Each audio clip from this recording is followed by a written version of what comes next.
school strike movement began August 2018 when 15-year-old Greta Thunberg held a solo protest outside the Swedish Parliament. By February 2019, the UK-wide climate crisis strike saw thousands of schoolchildren and young people walk out of classes, angry at the failure of politicians to make progress on the escalating ecological crisis. These protests have continued over lockdown in varying digital, creative and collaborative forms. This video essay interrogates the discourses of these school strikes visually as well as theoretically. It contends that the movements go beyond presenting a vision of an inescapable future or a simplistic request for adults to listen to science, as suggested by some critics. Instead, their vision is constructive of a better world as they challenge the failures of politicians and the adult public more generally. Young participants and organisers demand to play an active role in policymaking when it comes to climate crisis, making specific claims and requests around democratic reform.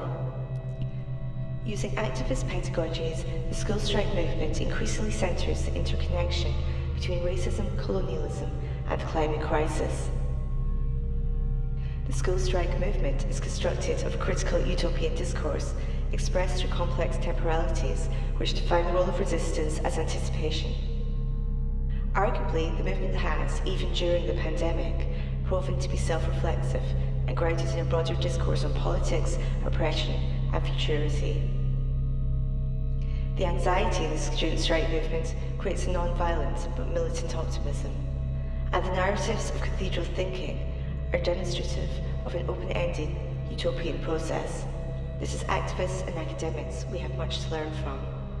The ethics of the school strike movement have grown from anxiety, and this anxiety continues to be a central part of the utopian temporality. Greta Thunberg's story began when she was thrown into depression and rendered speechless by the future, accusing world leaders of being too relaxed in tackling the climate crisis. She said she wants them to panic. When your house is on fire, then that does require some level of panic, she said. Anxiety is also apparent to the banners and chants of the school students, and many student strikers speak of being motivated by fear for survival. The school strike movement is not only a byproduct of power, where young people are pushed to the point of uprising because there is no alternative. This movement is something that itself makes change possible. The strikes continue to be a transformative politics where marches, assemblies and banner-making sessions are critical spaces of engagement, engaging with a potential future. It is clear this alongside action on the climate, participants believe they have another responsibility to resolve the underlying issues that have led to the crisis. They believe that adults must no longer leave young people to be the voiceless future of humanity, but give them voting rights. There is a call to develop platforms and modes of policy engagement for young citizens, specifically ones to account for and tackle intersectional oppressions of race, class, and gender in their modes of operation. The statements of resistance made by school students on strike may seem negative on the surface. However, the very fact they are speaking out means they feel there is a possibility that change can happen. And their emphasis on the future shows an underlying assumption that positive change is an objective possibility given the right conditions. When they urge that it is not too late to act, the discourse of resistance becomes an anticipatory act.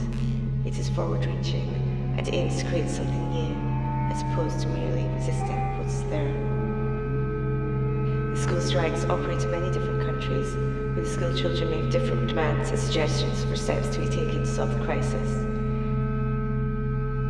For example, in the UK and USA with larger carbon footprints, there may be more policy-facing and structural focusing on awareness. However, in countries with small carbon footprints in Africa, such as Nigeria, where impacts of climate crisis are already being felt and the elite are being protected in air-conditioned buildings, student campaigners are more focused on matters such as heat inequality. School strikers are also learning through participation that those most privileged are most likely to be able to claim and exercise the rights to protest, and that their own movement also struggles with various exclusionary privileges. In response to this process of active learning, the school strike movement increasingly centres the interconnection between racism, colonialism and the climate crisis. UK students' unions have green impact campaigns such as CO2 colonialism and engagement with young people in their institutions and their outreach programmes to schools. Movements such as Zero Hour foreground the systems of oppression like colonialism and capitalism causing the climate crisis and seek intersectional solutions. It is clear that alongside action, young people are taking ownership of the future historical narrative of the present, while still holding open the door for politicians to act and respond to the challenges faced. Their demands, while militant and carefully targeting the egos of politicians by threatening to compromise their legacy and holding them to account, are presented through the language of possibility. Perhaps this democratic move will not happen soon enough. For participants, if the world does nothing, then they will rise and take this possible future for themselves, and they will not be accepting excuses for those who have failed to act. The school strike movement is utopian in rejecting a capitalist model that has led to the climate crisis. The protests are a move against the kind of future young people are being offered. Narratives of cultural capital define school as a way to access employment, college qualifications and university degrees, with a focus on salary scales and improving the UK's GDP. By striking from school, participants resist the system that commodifies them. The school strikes are an open declaration that pupils are willing to risk and to some extent reject their futures as defined by capitalism.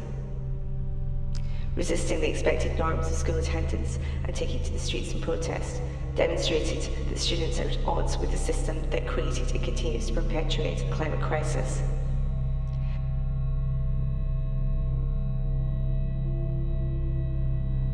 They are indirectly criticising the capitalist system by disengaging from it, while underscoring the pointlessness of striving for education in a dying world.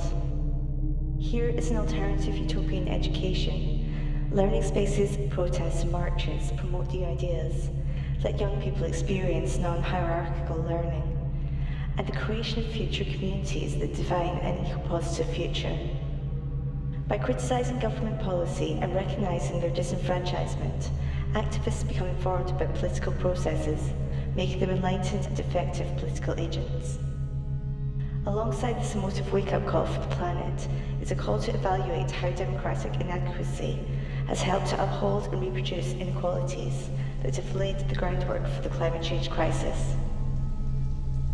The movement, therefore, has an ulterior horizon which aims to build the agency and recognition of the voices of children and young people.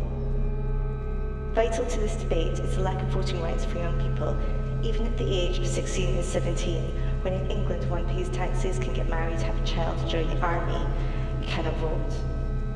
The Votes at 16 campaign in the UK identifies 1.3 million 16 and 17-year-olds as being disenfranchised. The way people come into contact with politics in their formative years is essential to the future of our democracy.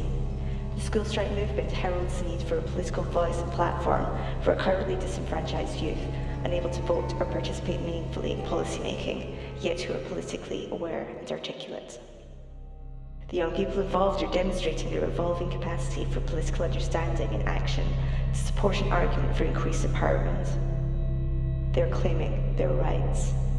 When young people cry, the oceans are rising, and so are we in protests. There must be a recognition that some of the structures for this utopian move are within the system. There are laws on human rights that can be utilised and open-ended conventions that reach beyond their implementation. So what next? In the pandemic, the processes of resistance that rely on the interruption of school cease to have impact. In these times, the movement has had to find new modes of engagement in countries across the world where schools have closed down and physical protest through large gatherings is no longer an option.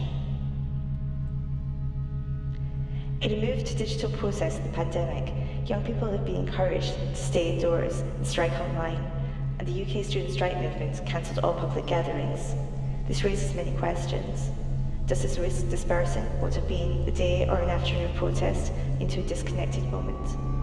Do these acts promote only limited visibility due to the difficulty of interrupting a saturated digital time space? What does it mean when activism becomes more about digital solidarity than physical disruption? there is a risk in turning away from climate activism during and after the pandemic, with economic losses hastening calls to scrap existing environmental protections and regulations. The youth protests have a vital role to play in re-emphasising the immediacy of the climate crisis. The UK Student Climate Network has stated they are using the time during the pandemic to build up systems and strategy, to work on campaigns and develop educational resources to return as a more potent force. Fridays for Future conducted hybrid protest actions in Germany during the digital strike for climate change on the 24th of April 2020 under the banner #FightEveryCrisis. 19,000 were present for the online live stream with contributions from activists, artists and scientists. They found alternative modes of occupying physical spaces.